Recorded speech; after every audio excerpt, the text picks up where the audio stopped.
Welcome to Fun Facts Daily, your source for just the good stuff. Monday through Friday, we're bringing fun facts and news you can use, all carefully curated to uplift and inform. So give yourself a break, relax, and learn something awesome in just a few minutes every day. Hi everyone, I'm Kyle Wood, and today we're going to be learning about the world's most popular sport, soccer, or as most of the world calls it, football. Interestingly enough, though, here's a little bonus fact before we even get started. The term soccer is famously used most in the United States, but it actually originated in England. It was a bit of slang in the 19th century. SOC, S-O-C, came from an abbreviation of association football, A-S-S-O-C, being shortened to S-O-C, and then they added the ER ending. So the cool kids in England started calling it soccer, and the name really stuck in America, largely because it helps to differentiate it from American football, which is a vastly different game. But now, before we get into a whole bunch of other fun facts, let's warm up our brains with a little challenge to see if you can tell fact from fiction. Consider this. There are strict rules about the handling of the World Cup trophy today. Only World Cup winners, former champions, and heads of state are allowed to touch it. But would you believe the original trophy actually went missing for a week before it was found by a dog just digging around in a bush? What do you think? Is this an actual fact or just too good to be true? We'll find out at the end of the episode.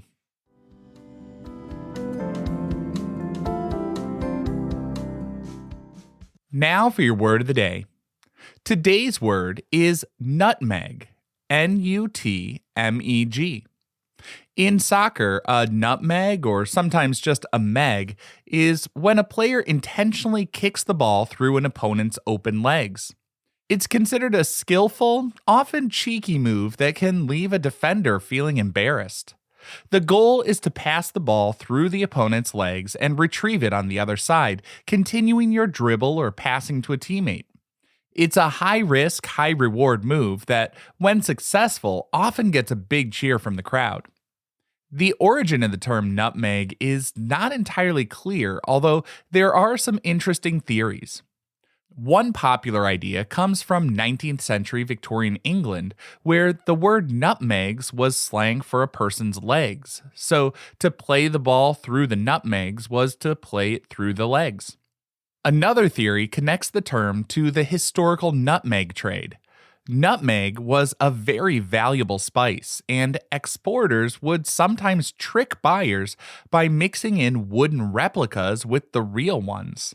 To be nutmegged came to mean being tricked or made to look foolish, which is exactly what happens to a defender when a player pulls off the move.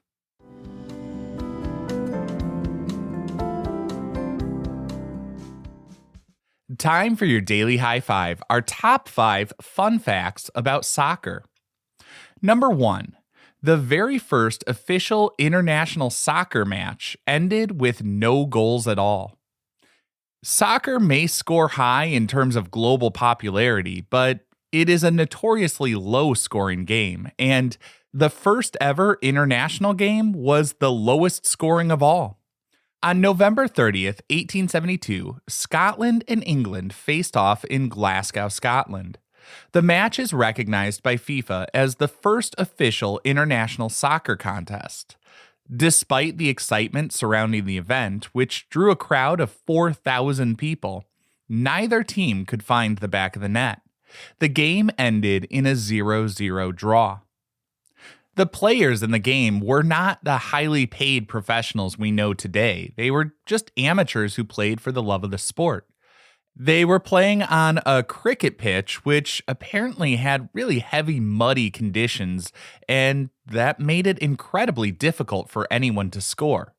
Of course, this historic match did at least set the stage for what would become one of the oldest and most passionate rivalries in international sports. Number 2. The iconic black and white soccer ball was designed specifically for television. For decades, soccer balls were typically a single color, usually brown or white. But that changed in 1970 with the World Cup in Mexico. This was the first World Cup to be broadcast live around the world, and the ball's designers, Adidas, wanted to make sure it would be easy to see on television sets. At the time, most people still watched TV in black and white, so a plain white or brown ball could easily get lost against the grass or the players' kits. Adidas came up with a brilliant solution: the Telstar ball.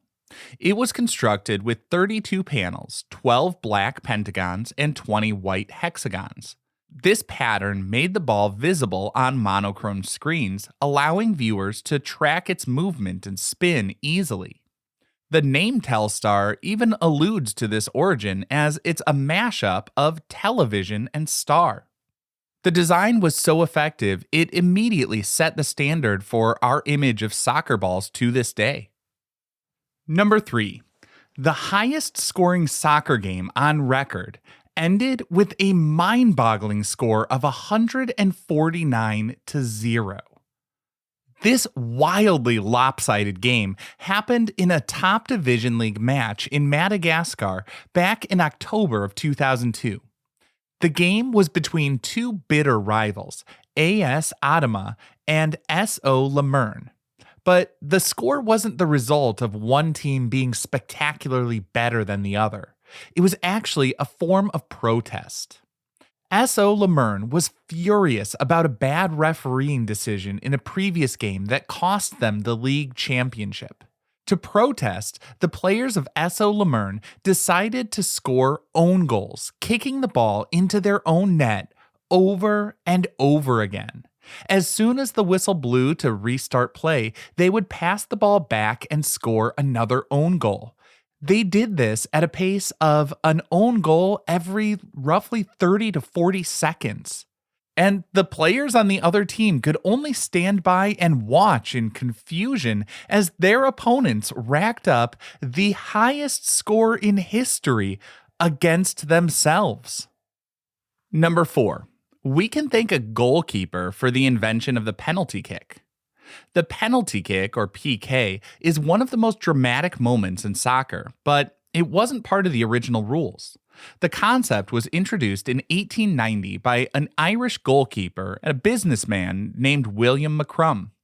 He played for a local club called Milford FC and was concerned about the unsportsmanlike behavior he often saw near the goal.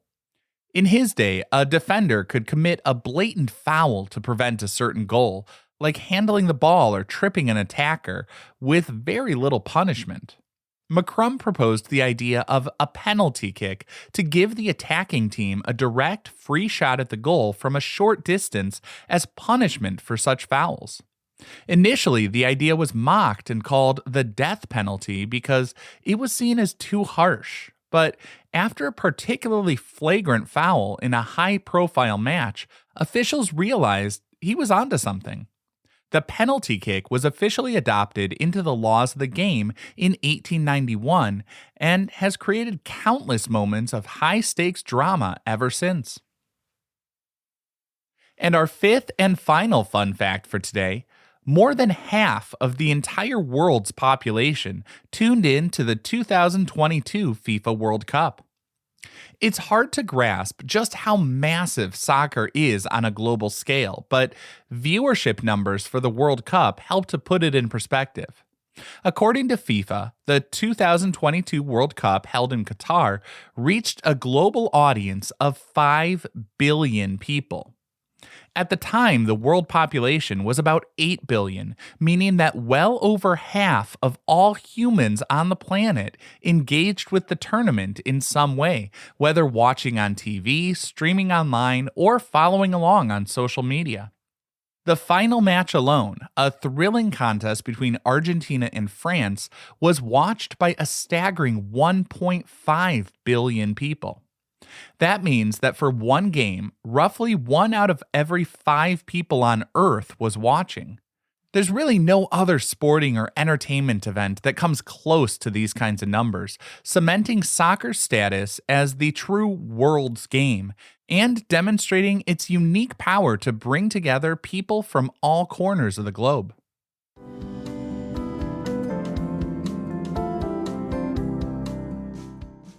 Now for some news you can use.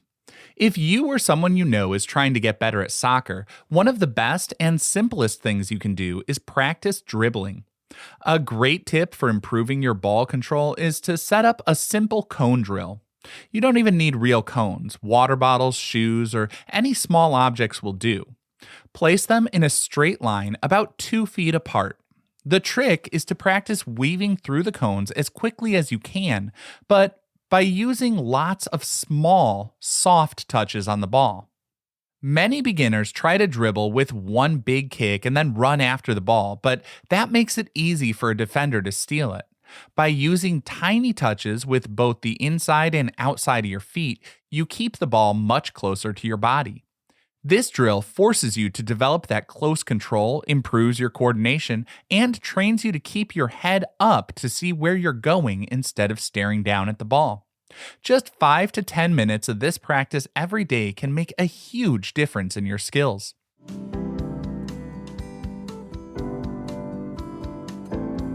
Now for the moment you've been waiting for. At the beginning of the episode, I asked if it's true that the original World Cup trophy was found by a dog digging around in the bushes. Well, that's a fact. Just before the 1966 World Cup in England, the original trophy was stolen from a public exhibition. A massive police investigation was launched, but a week later, the hero of the story turned out to be a collie named Pickles. While out for a walk with his owner, Pickles started sniffing around at a package under a bush in a garden in South London. It was the missing trophy. Pickles became a national celebrity, received a medal, and was even invited to the official celebration banquet after England won the tournament. Now, I hope you enjoyed learning a bit about soccer with me today, and be sure to tune in every weekday for even more fun facts. Fun Facts Daily is an Airwave Media podcast. It was written, recorded, mixed, and edited by me, Kyle Wood. Thanks for sharing a part of your day with me. Be sure to follow Fun Facts Daily on your favorite podcast app so you can keep the good stuff coming your way every day. And if you like the show, please do me a favor and leave a kind rating, review, or just tell your friends about it.